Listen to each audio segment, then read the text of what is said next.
Hello guys, welcome to your YouTube channel diploma lecture. तो दोस्तों good morning. बने रहिए आप डिप्लोमा लेक्चर के इस चैनल पे जो कि आपका जीके जीएस का सफ़र चल रहा है, शून्य से शिखर तक का सफ़र। तो जैसा कि दोस्तों आज कल का जो खुशखबरी आया है आप सबके लिए, सबसे बड़ी खुशखबरी ये है कि 23 फरवरी से आपके ग्रुप डी का एग्ज़ाम, जो लोग ग्रुप डी का फॉर्म भरे हैं उनका एग्ज़ाम 23 फरवरी से स्टार्ट हो रहा है। और जो एनटीपीसी का एग्ज़ाम दिए थे दोस्तों, उनका 15 जनवरी को रिजल्ट आएगा और 14 से 18 फरवरी के बीच। तो दोस्तों तैयार हो जाइए सीबीटी सेकंड के लिए। सीबीटी सेकंड का एग्ज़ाम जो होगा वो आपका 14 से 18 फरवरी के बीच में होगा। दोस्तों अब आप लगातार पढ़ाई करते रहिए और पढ़ाई करेंगे तभी जाकर के आप एग्ज़ाम को क्रैक कर पाएंगे और एग्ज़ाम आपका अच्छा जाए, इसके लिए मैं ढेर सारी शुभकामनाएं आपको देता हूं। तो दोस्तों आज हम सबका जो अगला टॉपिक है, जैसा कि इसके पहले वाली वीडियो में मैंने आपको गुप्त वंश तक पढ़ा दिया है और सारे वंश के बारे में बता दिया, हर वंश के संस्थापक के बारे में बता दिए। तो दोस्तों आज जो हम शुरुआत करेंगे वो करेंगे मध्यकालीन भारत का। प्राचीन इतिहास हमारा समाप्त हो चुका है, अब हम बात करेंगे मध्यकालीन भारत की। तो दोस्तों ये हमारा टॉपिक है मध्यकालीन भारत। तो मध्यकालीन भारत में सबसे पहले अरबों का आक्रमण हुआ। किसका आक्रमण हुआ? अरबों का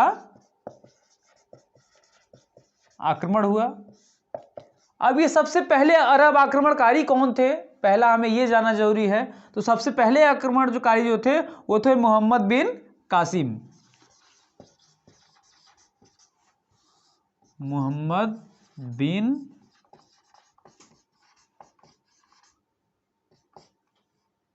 कासिम। तो दोस्तों एग्जाम में पूछता है कि सबसे पहला अरब आक्रमणकारी कौन था, तो वो थे मोहम्मद बिन कासिम। तो ये अरबों का आक्रमण जो था वो कब हुआ? 712 ईस्वी में।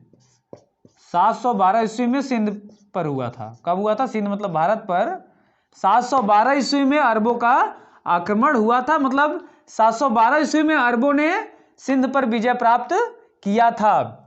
उसमें सिंध पर किसका राज हुआ करता? तो दाहिर वंश के शासकों का। किसका? दाहिर वंश के शासकों का उसमें सिंध पर राज हुआ करता था। तो दोस्तों ये ध्यान दीजिए कि अरबों का जो पहला आक्रमण था वो मोहम्मद बिन कासिम, मतलब सफल आक्रमण। ये पहला आक्रमण नहीं, अरबों का आक्रमण सफल आक्रमण था 712 ईस्वी में सिंध पर।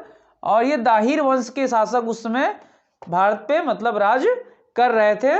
तो हुआ क्या, ये आक्रमण किए। ये अरबों का आक्रमण से ही पता चलता है कि मुस्लिम साम्राज्य का भारत पर आगमन होता है। तो ये अरबों के आक्रमण का पहला आक्रमण था, जबकि भारत पूरी तरह से मतलब अरबों के आक्रमण पर प्रभाव पड़ा भारत पर।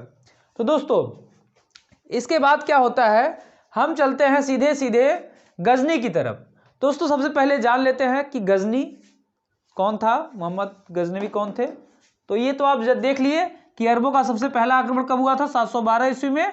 अच्छा, सबसे पहले किसने आक्रमण किया भारत पर? तो ये भी क्वेश्चन यही पूछता है। तो कौन किया था? मोहम्मद बिन कासिम ने किया था। पहला सफल आक्रमणकारी कौन था? तो मोहम्मद बिन कासिम था। कब किया? तो 712 ईस्वी में किया था। और उसमें किसकी शासन हुआ करती थी भारत पे? दाहिर वंश की। तो ठीक है दोस्तों, ये आपने जान लिया। अब हम बात करेंगे गजनी।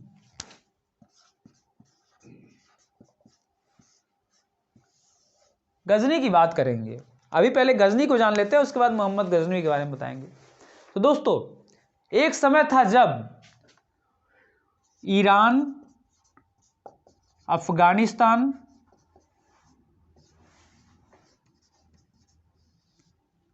पाकिस्तान, तजाकिस्तान है, इन सब पर अलग अलग जगहों पे अलग अलग राज करने वाले सूबेदार के रूप में राज करते थे। तो ऐसे लोग जब ये अपने अपने राष्ट्र को स्वतंत्रता घोषित करने लगे, अपने अपने जब यहाँ पे राज करने वाले लोगों ने अपने अपने राज्यों को स्वतंत्रता घोषित करने का एक बना लिया रूप, तो उस समय सुवक्तगीन, कौन? सुवक्तगीन नामक सुवक्तगीन ये जो सुवक्तगीन थे, ये गजनी के उस समय का प्रदेश हुआ करता था गजनी। कौन सा प्रदेश? गजनी प्रदेश के, मतलब गजनी प्रदेश के क्या थे? गवर्नर थे उस समय। गजनी प्रदेश के गवर्नर कौन थे? सुवक्तगीन। तो अलग अलग लोग, मतलब अलग अलग लोग अलग अलग जगह पे गवर्नर हुआ करते। तो गजनी प्रदेश के गवर्नर थे सुवक्तगीन। सब ने अपने अपने प्रदेश को स्वतंत्रता रूप में घोषित कर दिया। तो गवर्नर जो थे सुवक्तगीन, इन्होंने गजनी, छोटे से राज्य का एक गवर्नर थे, छोटे से राज्य का। गजनी एक छोटा सा राज्य था, लेकिन यहां पे होने के बाद इनके दिमाग में यह था कि हमको अपने राज्य को बड़ा बनाना है। इनके दिमाग में यह था सुवक्तगीन के कि हमको अपने राज्य को बड़ा बनाना है। तो ये सुवक्तगीन बहुत ही होनहार थे। ये अपने राज्य को बड़ा बनाने में लग गए और ये सोचे कि अब तो ये अफगानिस्तान की तरफ से आए। अफगानिस्तान साइड में इन्होंने आक्रमण किया, वहां जीता। फिर धीरे धीरे ये भारत की तरफ चल गए। कहां चल गए? भारत की तरफ। इनके पुत्र का नाम था, इनके पुत्र का क्या नाम था? महमूद गजनवी।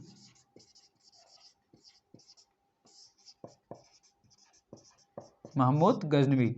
तो दोस्तों, अब इनके पुत्र और ये दोनों मिल करके चल देते हैं भारत की तरफ। कहां चलते हैं? भारत की तरफ। भारत में ये हमला करते हैं। भारत में कहां हमला करते हैं? उस समय भारत पर उत्तर में राज कर रहे थे राजा जयपाल। कौन? राजा जयपाल। तो दोस्तों, जयपाल पर जब ये हमला करते हैं तो जयपाल की जो सेना थी वो बहुत बड़ी सेना थी। जयपाल की जो सेना थी वो, जयपाल राजपूत वंश के थे, राजपूत वंश के शासक। इसमें भारत पे राजपूतों का राज चलता था। कई राजपूत भारत पे राज करते थे अलग अलग जगह पे, जैसे अजमेर हो गया, पेशावर हो गया, लाहौर हो गया, हर जगह राजपूत हुआ करते, शासन करते थे। तो राजा जयपाल पर जब ये आक्रमण हुआ तो इस आक्रमण में राजा जयपाल की सेना बहुत ही होनहार थी और राजपूतों की सेना होनहार उसमें हुआ करती भी थी। तो राजा जयपाल जब युद्ध में, दोनों लोग लड़ाई में आए, तो इस समय युद्ध जो हुआ वो ठंडे जगह पे हुआ, मतलब जहां पे क्या हो रहा था? बर्फबारी हो रहा था।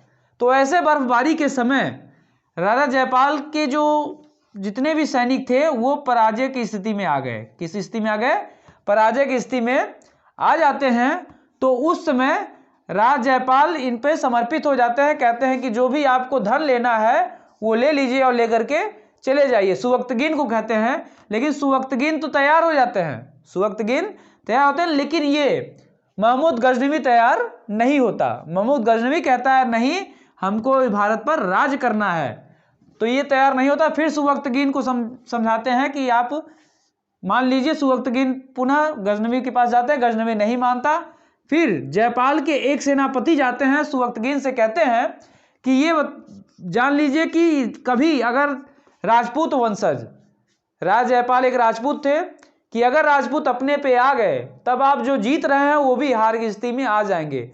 आपने देखा होगा पद्मावत, तो उसमें आपको दिखाया हो गया कि राजा, जब राजपूत अपने अंतिम स्थिति में आ जाते हैं कि अब कुछ नहीं बचा, तो उस समय उनकी पत्नियां और महल में रहने वाली जो महिलाएं होती हैं उनको जला देते हैं।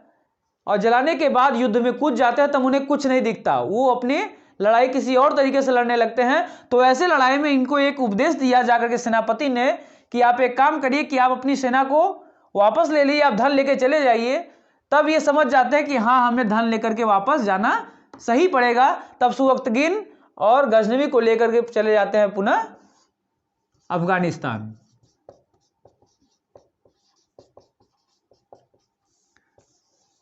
अब गजनवी पर शासन कर रहे महमूद गजनवी को ज्यादा दिन तक ये अच्छा नहीं लगता कि हम भारत पर राज किए लेकिन सही रूप में हम शासन नहीं कर पाए, केवल वहां से कुछ धन मिलके लेके चले आए। अब दोस्तों हुआ क्या कि कुछ दिनों के बाद सुवक्तगीन की मृत्यु हो जाती है, मतलब सुवक्तगीन खत्म हो जाते हैं। इनके खत्म होने के मतलब मृत्यु होने के बाद महमूद गजनवी 998 ईस्वी में गद्दी पे बैठता है। अब हम बात करते हैं महमूद गजनवी के बारे में।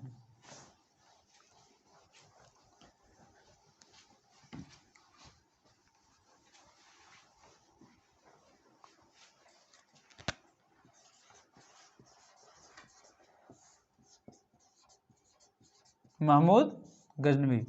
तो दोस्तों 998 ईस्वी में 998 ईस्वी में ये उस समय गद्दी पे बैठता है।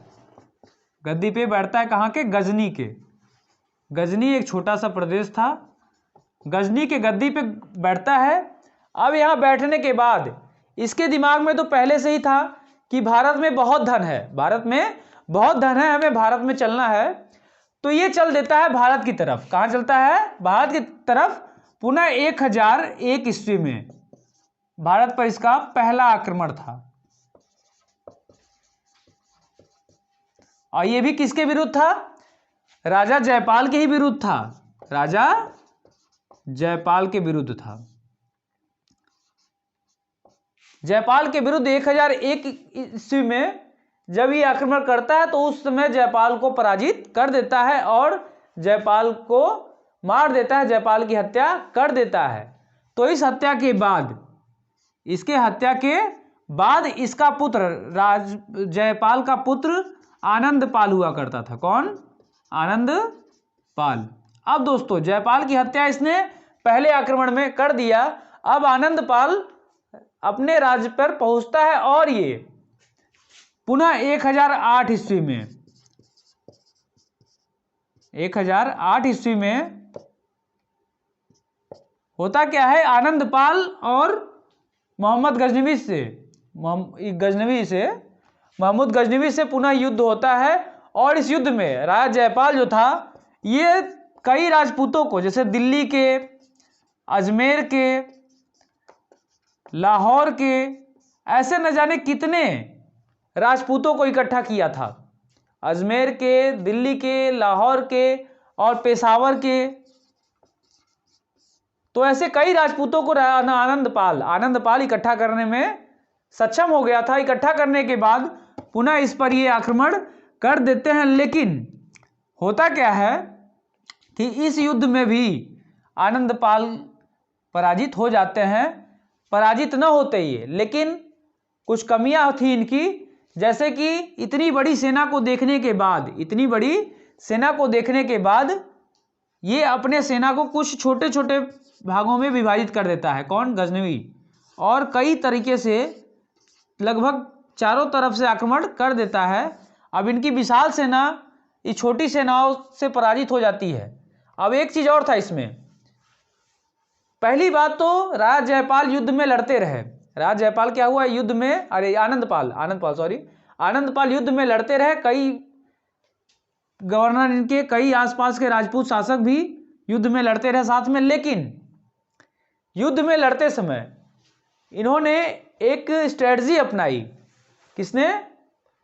महमूद गजनवी ने, कि युद्ध में जिस समय राजपूत शासक थक जाएंगे उसी समय हम आक्रमण और तेजी से करेंगे। तो इस आक्रमण के बाद हुआ क्या कि आनंदपाल पराजित हो जाते हैं और हत्या हो जाती है। तो दोस्तों ये बहुत इंपॉर्टेंट नहीं था आनंदपाल का, तो इतना जान लीजिए कि इतना आनंदपाल ने कई राजाओं को इकट्ठा किया था। अब इसके बाद 1025 ईस्वी में इसने सोमनाथ मंदिर पे आक्रमण किया। कहाँ? सोमनाथ मंदिर। उस समय सोमनाथ मंदिर जो हुआ करता था वो पूरी तरीके से सोने का मंदिर हुआ करता था। पूरी तरीके से कैसा था? सोमनाथ मंदिर सोने का हुआ करता था। ये सौराष्ट्र, मतलब इस समय गुजरात आप जानते हैं ना, तो गुजरात में स्थित सौराष्ट्र में मंदिर सोमनाथ मंदिर अभी भी स्थित है। तो इस मंदिर पे इसने आक्रमण किया। तो उस समय कहते हैं कि इस मंदिर का गेट तक ये लेके चला गया था। मंदिर का गेट भी सोने का हुआ करता था, तो वो भी लेकर के चला गया। कहाँ? गजनी। तो 1025 ईस्वी का इसका प्रमुख आक्रमण हुआ करता था। तो 1025 इसका चर्चित आक्रमण था। इसने भारत को पूरी तरह से लूट लिया। और कहते हैं कि महमूद गजनवी जो था ये भारत को इस्लाम के प्रचार और धन लूटने के लिए आया था। तो दोस्तों इस्लाम का प्रचार भी इसने किया अच्छा खासा। जिस जगह पे इसने भारत में कितनी बार आक्रमण किए? 17 बार। इसने भारत पर कितनी बार आक्रमण किए? 17 बार भारत पर आक्रमण। तो इसने भारत पर कितनी बार आक्रमण किए? 17 बार आक्रमण किए। 17 आक्रमण में सबसे प्रमुख आक्रमण जो था वो था सोमनाथ मंदिर पर 1025 ईस्वी में। गुजरात सौराष्ट्र में स्थित है सोमनाथ मंदिर। इसमें 1025 ईस्वी में आक्रमण किया और पूरी तरह से भारत को लूट लिया। अब इसका जो अंतिम आक्रमण था 1027 ईस्वी में इसका अंतिम आक्रमण था। ये जो आक्रमण था ये जाटों के विरुद्ध हुआ था। किसके विरुद्ध? जाटों के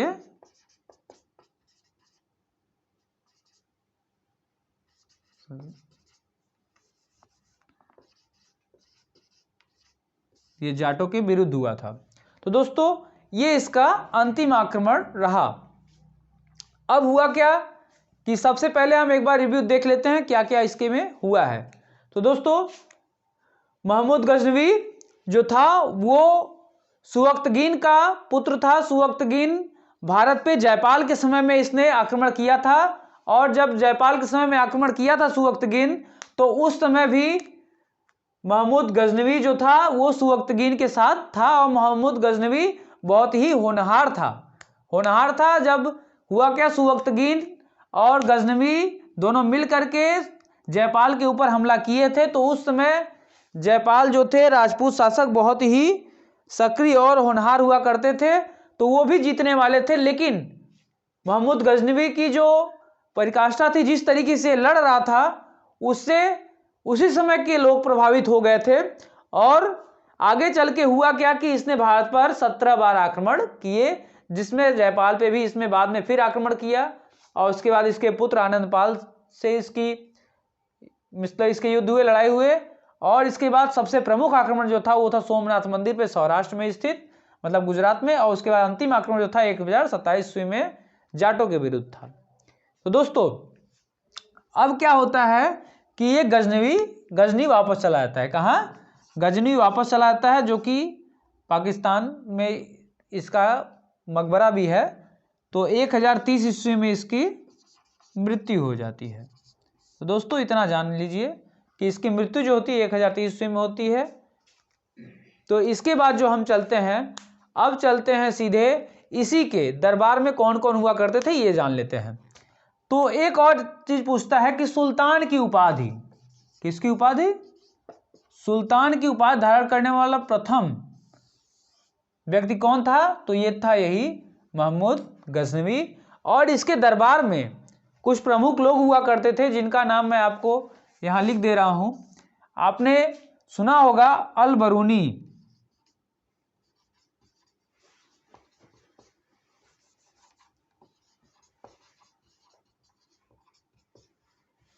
अल बरूनी, उसके बाद फिरदौसी, अल बरूनी थे, फिरदौसी थे, उल्वी और फारूकी।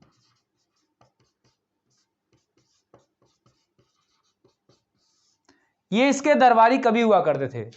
गजनी के दरबारी में ये अल बरूनी, फिरदौसी, उल्वी और फारूकी इसके दरबारी कवि हुआ करते थे। तो ये आप जान लीजिए, इतना आपके लिए गजनवी से बहुत ही इंपॉर्टेंट क्वेश्चन इतने आते हैं। अब हम बात करते हैं गजनवी के अधीन मतलब गजनी के अधीन एक शासन हुआ करता था गौड़ शासक। अब गजनवी का कार्य क्या था कि हर जगह जीतता था, जीतने के बाद अपने अधीन राजाओं को रख देता था वहां पे राज करने के लिए। तो उसी के अधीन एक शासक था गौड़ शासक। कौन सा शासन? गौड़ शासन। तो वहां पे गौड़ में दो लोग थे, एक थे शहाबुद्दीन, एक था गयासुद्दीन। तो उसके बारे में आपको बता देता हूं।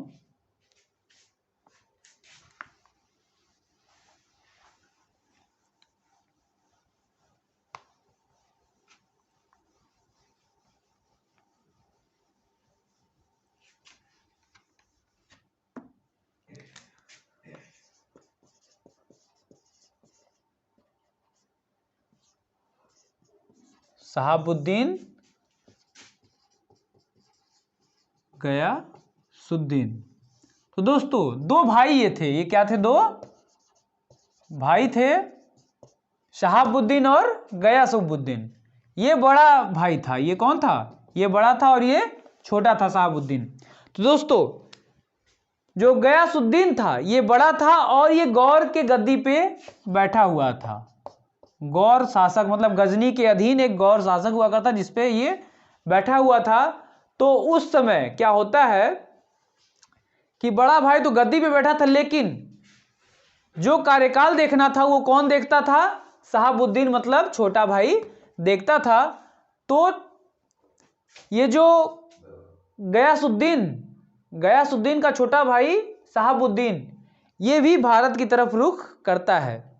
तो दोस्तों होता क्या है कि गयासुद्दीन गौर का शासक जब बनता है तो ये स्टार्टिंग कहाँ से होती है इसकी? भारत पर आक्रमण करना। सबसे प्रमुख कार्य इन सबका क्या था? भारत पर आक्रमण, मतलब मुस्लिमों के साम्राज्य को और बढ़ाना। भारत पर आक्रमण करने से ही भारत पर मुस्लिमों का साम्राज्य बढ़ा था। तो इसने सबसे पहले 1175 ईस्वी में, कब? 1175 ईस्वी में पहला आक्रमण किया था।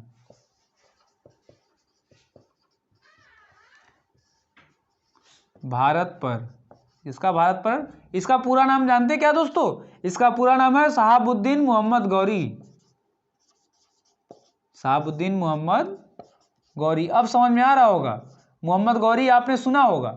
तो शहाबुद्दीन मोहम्मद गौरी यही था गयासुद्दीन मोहम्मद गौरी का भाई, शहाबुद्दीन मोहम्मद गौरी। तो इसने भारत पर सबसे पहला आक्रमण किया था, मतलब 1175 ईस्वी में इसका पहला आक्रमण भारत पे था। और इसके बाद इसने भारत पर दूसरा आक्रमण जो किया वो भीम द्वितीय के विरुद्ध किया था। किसके विरुद्ध? भीम द्वितीय के विरुद्ध किया था। तो दोस्तों ये इसके दो आक्रमण थे, लेकिन इन आक्रमणों में भीम द्वितीय के द्वारा मोहम्मद गौरी को क्या हुआ? पराजय का सामना करना पड़ा। ये क्या हुआ? पराजित हो गया। दोस्तों जब ये भीम द्वितीय पे आक्रमण करता है तो इसको पराजय का सामना करना पड़ता है। इसके बाद ये भारत में पूरी तरह थक जाता है, सोचता है कि अब हम भारत में क्या ही कर सकते हैं। लेकिन ये बहुत ही होनहार था, मोहम्मद गौरी जो था ये बहुत ही होनहार था। ये सोचता है कि भारत में अभी हम बहुत कुछ कर सकते हैं। तो इसको देखते हुए ये भारत पे पुनः आक्रमण करने का विचार करता है। भारत पे क्या करता है? पुनः आक्रमण करने का विचार करता है। और एक कहते हैं कि इसने भारत के लिए एक खत लिखा।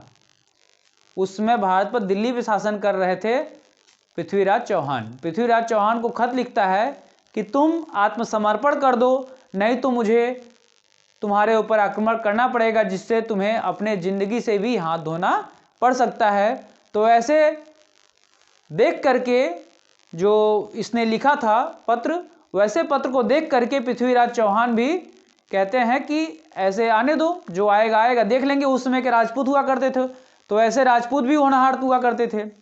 तो इसने किया क्या? पृथ्वीराज चौहान ने ये अगल बगल जैसे अजमेर था, पेशावर था, लाहौर था, और जो भी प्रदेश हुआ करते थे, उस समय के राज्य हुआ करते थे, सभी राजपूतों को मिला लिया था। सभी राजपूतों को क्या किए थे? ये मिला लिए थे पृथ्वीराज चौहान। मिला करके ये युद्ध के लिए तैयार हो जाते हैं। और ये युद्ध कहाँ लड़ा जाता है दोस्तों? तो ये युद्ध लड़ा जाता है अभी के समय। कौन सा समय है? इस समय कहते हैं हरियाणा में। कहाँ? हरियाणा में जो स्थित है पानीपत। क्या नाम है? पानीपत। हरियाणा में पानीपत है ना, हरियाणा में पानीपत। यहीं पे तराइन हुआ करता था। क्या? तराइन। तराइन का युद्ध लड़ा गया। तराइन का युद्ध लड़ा गया। तो तराइन के नाम से उस समय जाना जाता था ये स्थान। तो तराइन के युद्ध में पहला आक्रमण, तराइन का पहला आक्रमण। तो इसमें हुआ क्या? इसमें पृथ्वीराज चौहान सभी राजपूतों को मिला लेता है लगभग। उसके बाद मोहम्मद गौरी पृथ्वीराज चौहान पे आक्रमण कर देता है। तो ऐसे आक्रमण में पृथ्वीराज चौहान बहुत ही वीरतापूर्वक लड़ता है। और जैसा कि मैं आपको बताऊं तो लगभग 3000 हाथी पृथ्वीराज चौहान के उस समय पास में थे। 3000 हाथियों के साथ पृथ्वीराज चौहान लड़ रहा था। और लगभग 2 लाख सेना हुआ करती थी। लगभग 2 लाख सेना हुआ करती थी। तो ऐसे सेना के साथ और इतने हाथियों के साथ पृथ्वीराज चौहान युद्ध लड़ रहा था। तो लड़ते लड़ते होता क्या है कि एक समय ऐसा आता है जब पृथ्वीराज चौहान के भाई मोहम्मद गौरी को, पृथ्वीराज चौहान के भाई मोहम्मद गौरी को बीच मैदान में देख लेते हैं। तो देखने के बाद ये जाते हैं और उसके ऊपर वार करते हैं, जिससे वो गिर जाता है और गिरा हुआ देख करके पूरी की पूरी सेना भाग जाती है। और उसके बाद पृथ्वीराज चौहान की सेना उत्सव मनाते हुए अपने घर की तरफ वापस लौट जाते हैं। तो तराइन के प्रथम युद्ध में सबसे पहले हम इसको नोट भी करते हैं, तराइन का प्रथम युद्ध, उसको हमको नोट भी करना है दोस्तों। तो इतना हमको लिखना है कि तराइन का प्रथम युद्ध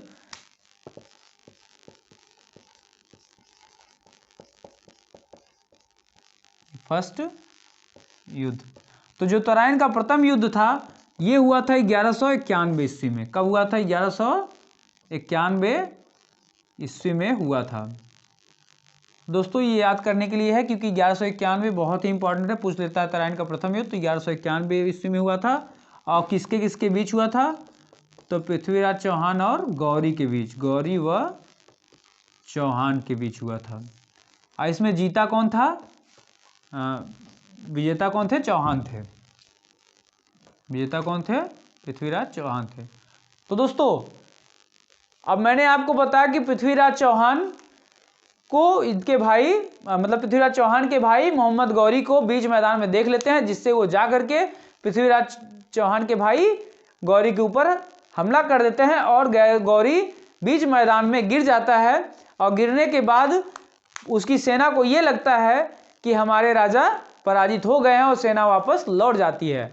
तो जब सेना पृथ्वीराज चौहान अपनी भी सेना को लेकर चल देते हैं जश्न मनाने के लिए, तो जश्न मनाते मनाते ये अपने महल की तरफ लौट जाते हैं। जब लौट जाते हैं तो उस समय कुछ सेना की टुकड़ियां पुनः मैदान में आती हैं गौरी की, और आकर के देखती हैं तो गौरी उनसे सहायता मांगता है। और वो उनको पृथ्वीराज चौहान ने सोचा था गौरी पूरी तरह से मर गया, लेकिन पृथ्वीराज चौहान के सोचने से नहीं था। उस समय गौरी उस समय जिंदा था। कुछ सेना आती है, सेना की टुकड़ियां, और गौरी को लेकर के चले जाते हैं पुनः अफगानिस्तान। तो लेके जाते हैं अफगान। तो जाने के बाद इसकी अच्छे से मतलब सुई दवाई सब कुछ अच्छे से होता है और ये सही होता है पुनः। और सही होने के बाद 1192 में फिर एक पत्र लिखता है इनके नाम, पृथ्वीराज चौहान के नाम, कि फिर मैं आ रहा हूं। तो ये इतना देख करके पृथ्वीराज चौहान तराइन के द्वितीय युद्ध, क्योंकि इसके मन में था कि मैं जहां पे मुझे मारा गया है, जहां पे मुझे इस तरीके से पराजित किया गया है, मैं वहीं पे युद्ध को जीतूंगा, उसी स्थान पे जीतूंगा दोस्तों। तो सोचिए ये होना चाहिए गर्ज कि मैं उसी स्थान पे जीतूंगा। तो तराइन के द्वितीय युद्ध में मतलब तराइन पे ही पृथ्वीराज चौहान को ये पत्र लिख करके बुलाता है। और पृथ्वीराज चौहान भी पत्र का जवाब देते हैं कि पुनः मैं कह रहा हूं कि तुम लौट जाओ, नहीं तो इस बार, पिछले बार तो तुम नहीं मरे थे, लेकिन इस बार तुम्हें मृतक शरीर में ही वापस लौटोगे। तो हुआ क्या कि 3 लाख सेना के साथ, किसकी? 3 लाख सेना हुआ करती थी, किसकी? चौहान की सेना। पृथ्वीराज चौहान की कितनी सेना थी? 3 लाख सेना के सामने इसकी 1,20,000 सेना थी। कितनी सेना थी? 1,20,000 किसकी थी? ये थी गौरी की। गौरी की 1,20,000 सेना थी और पृथ्वीराज चौहान की पूरी 3 लाख सेना थी और लगभग 2,000 हाथियाँ थी। 2,000 हाथी और 3 लाख सेना। तो इतनी विशाल सेना को लेकर के ये युद्ध में तैयार रहते हैं पृथ्वीराज चौहान। लेकिन होता क्या है कि पृथ्वीराज चौहान की सेना पहले से ही समझ चुकी थी कि हम युद्ध को जीत लेंगे। इनको पहले से ही लग रहा था कि हम युद्ध को जीत लेंगे। अब ऐसा सोचने के बाद ये पूरी तरह से जश्न मनाते हैं। रात भर क्या करते हैं राजपूत? जश्न मनाते हैं। तो उस जश्न में रात भर तो जश्न मनाए और सुबह पृथ्वीराज चौहान की सेना क्या थी? सोई हुई थी। और मोहम्मद गौरी की सेना सुबह मैदान में खड़ी थी युद्ध लड़ने के लिए। ये पूरी तरह से युद्ध के लिए तैयार थे। तो सोचिए एक तरफ सेना सोई हुई है, रात भर अपना खुशियां मनाई है, और एक तरफ की सेना युद्ध जीतने के लिए तैयार खड़ी थी। 1,20,000 सेना थी, लेकिन युद्ध जीतने के लिए वो खड़े थे। और ये जो 3 लाख की सेना थी पृथ्वीराज चौहान की, वो रात भर जश्न मना करके सोए हुए थे। तो ऐसी सेना जब पहुंचती है मैदान में, तो मैदान में पहुंचने के बाद ये थके थके थे। ये कैसे थे? थके थके थे। लेकिन तब पर भी राजपूत थे। तब पर भी क्या थे? ये राजपूत थे। तो राजपूत कभी भी हार नहीं मानते उस समय के। तो राजपूत सेना बहुत ही होनहारी से युद्ध को लड़ते हैं। लड़ते लड़ते ये युद्ध को जीतने वाले थे लेकिन थक चुके थे। उसी बीच मोहम्मद गौरी का एक और ट्रिक था, एक और तरीका था। इसने 12,000 सैनिकों को अलग रखा था। 12,000 सैनिकों को अलग रखा था किस लिए? कि जब सेना पूरी तरह से थक जाएगी, जब सेना पूरी तरह से थक जाएगी तब ये 12,000 सैनिक उनके ऊपर आक्रमण कर देंगे। तो दोस्तों यही हुआ। जब सेना मतलब 3 लाख सेना पूरी तरह से थक गई थी, एक तो वैसे ही इनकी अच्छी खासी मतलब पार्टी हुई थी और जश्न मनाए थे, तो 12,000 सेना जब आक्रमण कर देता है पूरी तरह, एक नए जोश के साथ आक्रमण होता है। तो सोचिए, जब ये सेना लड़ते हैं आपस में, लेकिन एक नए जोश के साथ जब ये 12,000 सेना आक्रमण कर देती है, तो उस समय होता क्या है कि राजपूत जो रहते हैं वो थके रहते हैं और उस समय वो हारने लगते हैं। तो उसी बीच क्या होता है कि पृथ्वीराज चौहान के घोड़े पर से गिर जाते हैं। पृथ्वीराज चौहान भी क्या होता है, घोड़े पर से गिर जाते हैं, जिससे उन्हें कुछ तो इतिहासकार कहते हैं वहीं पे इनको मार दिया गया था और कुछ इतिहासकार ये कहते हैं कि इनको बंदी बना लिया गया था। इनको क्या किया था? बंदी बना लिया गया था। तो ये भी दूसरा युद्ध किसके बीच में हुआ था? गौरी व चौहान के बीच। और कुछ इतिहासकार एक और चीज बताते हैं। कुछ इतिहासकार ये कहते हैं कि उस समय के राजा जयचंद्र, कौन? जयचंद्र, इतना आपको समझ में आ गया होगा।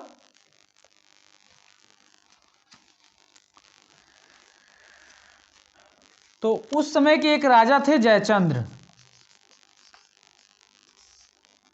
राजपूत वंश के राजा जयचंद्र, जिनकी पुत्री से चौहान, पृथ्वीराज चौहान विवाह करना चाहते थे और जयचंद्र विवाह करना नहीं चाहते थे। तो जयचंद्र की पुत्री को मंडप से उठा करके चौहान लेके चले जाते हैं, जिससे जयचंद्र बहुत ही दुखी होते हैं और ये जाकर के मिल जाते हैं किससे? मिल जाते हैं मोहम्मद गौरी से। तो मिलने के बाद जयचंद्र और मोहम्मद गौरी का एक संयुक्त आक्रमण था, ये तराइन का द्वितीय युद्ध। तो इस आक्रमण में गौरी प्लस जयचंद्र भी कह सकते हैं हम, गौरी प्लस जयचंद्र भी थे इसमें। तो गौरी और जयचंद्र मिल करके पृथ्वीराज चौहान से युद्ध लड़ते हैं। तो जब इसमें पृथ्वीराज चौहान बंदी बना लिए जाते हैं, उसके बाद पृथ्वीराज चौहान के अंदर एक कला था, जैसे कि आपने सुना होगा कि राजा दशरथ जो कि शब्दवेदी बाढ़ चलाते थे, उनके अंदर भी एक कला थी कि वो शब्दवेदी बाढ़ चलाते थे। तो वही कला पृथ्वीराज चौहान के अंदर भी थी। उस समय के इतिहासकार कहते हैं, जैसा कि चंद्रबरदाई ने अपने रचना पृथ्वीराज रासो किसकी रचना है? चंद्रबरदाई। तो देख लीजिए, चंद्रबरदाई ये कौन थे? चंद्रबरदाई पृथ्वीराज चौहान के राजकीय कवि थे, पृथ्वीराज चौहान के राजकीय कवि थे।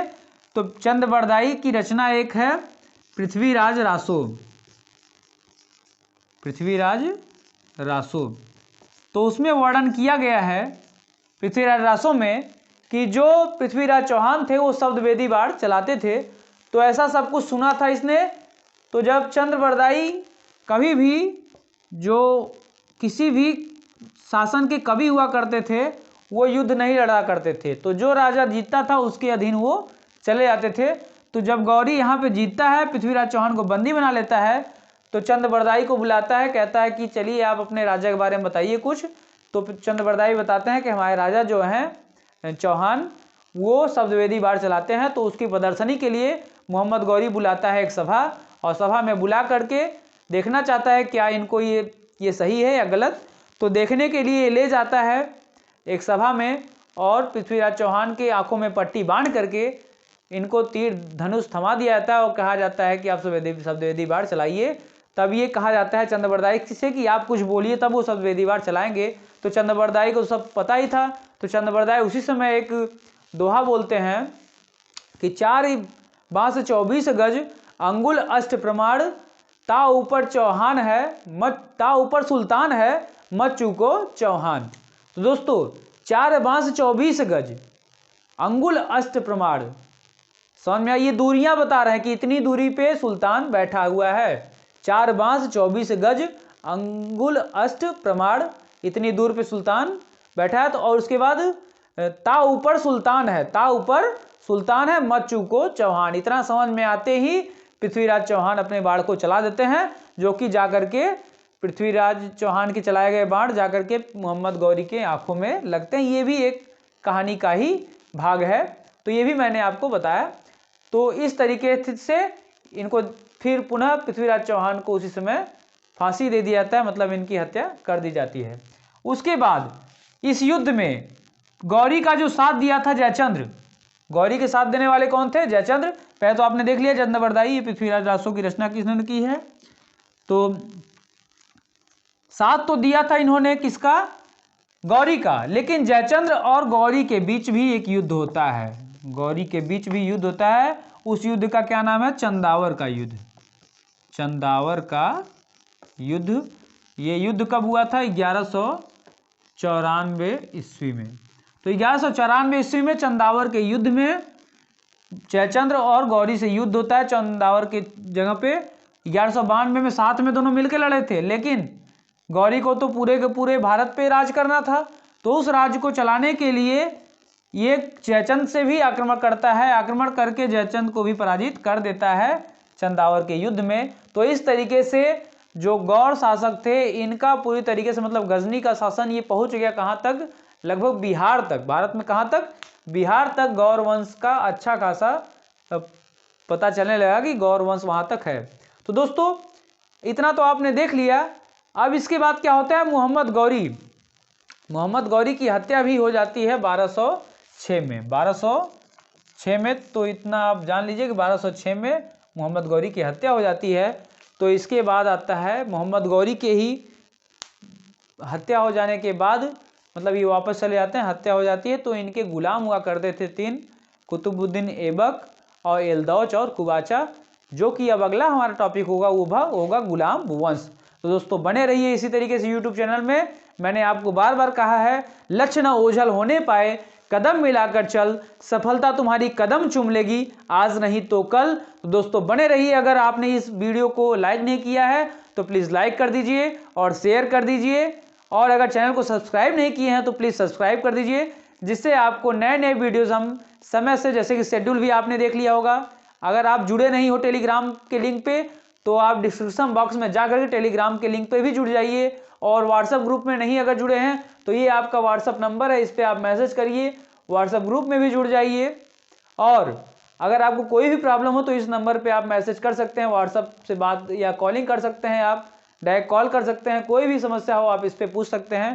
तो दोस्तों बने रहिए यूट्यूब चैनल पे हमारे, और अगर कोई भी समस्या हो तो कमेंट बॉक्स में लिख दें, अगर कहीं ना समझ में आओ तो उसको भी कमेंट बॉक्स में लिख दें। तो दोस्तों अगला जो टॉपिक हमारा होगा वो होगा गुलाम वंश। तो जैसा कि अभी मैंने आपको मोहम्मद गौरी के बारे में बता दिया, तो मोहम्मद गौरी के 3 गुलाम भी थे, उनके बारे में मैंने आपको बताया कि कुतुबुद्दीन ऐबक, एलदौच और कुबाचा। तो अगला जो टॉपिक हमारा होगा वो होगा गुलाम वंश। तो चलते हैं, अब वीडियो को यहीं पे हम समाप्त करते हैं। बने रहिए आप इसी तरीके से चैनल पे, और जल्द से जल्द तैयारी और तेजी से स्पीड से तैयार करिए, क्योंकि एग्ज़ाम हमारे नज़दीक आ चुके हैं आपके। तो इसी तरीके से आप तैयारी करिए, और आपको ढेर सारी शुभकामनाएं आपको एग्ज़ाम के लिए आगे। धन्यवाद दोस्तों।